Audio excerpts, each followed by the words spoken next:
बेटी और बहू के बारे में कुछ बताना चाहती हूँ। बेटी अगर ससुराल में खुश रहती है तो हमें खुशी होती है, और बहू अगर ससुराल में खुश रहती है तो हमें खराब लगता है। दामाद बेटी की मदद करे तो अच्छा लगता है कि मेरा दामाद हीर का दामाद है, और बेटा बहू की मदद करे तो कहते हैं जोरों का गुलाम हो गया बेटा बहू के पीछे।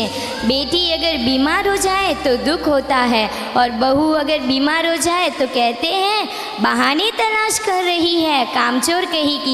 बेटी अगर कमज़ोर हो जाए तो कहते हैं ससुराल वाले बहुत जुलूम कर रहे हैं, मेरी बेटी कमज़ोर हो गई। और बहू अगर कमज़ोर हो जाए तो कहते हैं खाती तो बहुत है पर जाता कहाँ है। ऐसे क्यों करते हो भाइयों और बहनों?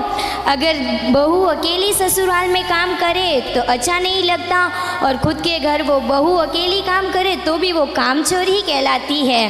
बेटी की सास और ननंद अगर काम ना करे तो गुस्सा आता है कि मेरी बेटी ही अकेली क्यों, और खुद के घर वो बहू की मदद ना करे तो भी वो सही ही होता है। बेटी के ससुराल वाले अगर ताना मारे तो गुस्सा आता है, और खुद बहू के मायके वालों को ताना मारे तो सही लगता है। माता पिताओं को बेटी का घर रानियों जैसे रखने वाला चाहिए, और तुम लोगों को बहू काम वाली चाहिए। लोग ये क्यों भूल जाते हैं, बहू भी किसी की बेटी है, वो भी अपना सब कुछ छोड़ के तुम्हारे साथ एक नई जिंदगी की शुरुआत करती है। अपने माता पिता भाई बहन सबको छोड़ के तुम्हारे साथ एक नई जिंदगी की शुरुआत करती है। बेटियों में ही इतनी हिम्मत है जो दूसरों के घर जाके दूसरों के माता पिता को अपना स्वीकार करती है। बेटों में इतनी हिम्मत नहीं है जो दूसरों के माता पिता को स्वीकार करते हैं। और मैं आपके सामने कुछ दोहे भी प्रस्तुत करना चाहती हूँ।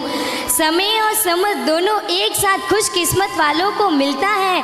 समय और समझ दोनों एक साथ खुशकिस्मत वालों को मिलता है, क्योंकि अक्सर समय आने पर समझ नहीं आता और समझ आने पे समय निकल जाता है। किसी ने सच्ची कहा है जिंदगी सिर्फ 2 दिन की है, एक दिन तुम्हारे हक पे और एक दिन तुम्हारे खिलाफ पे। जिस दिन तुम्हारे हक पे हो तो कभी गुरूर मत करना भाइयों, और जिस दिन तुम्हारे खिलाफ हो तो थोड़ी सब्र रखना।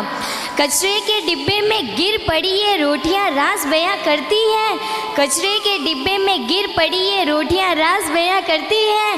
पेट भरते ही इंसान अपनी औकात याद दिला देता है। दुनिया में सबसे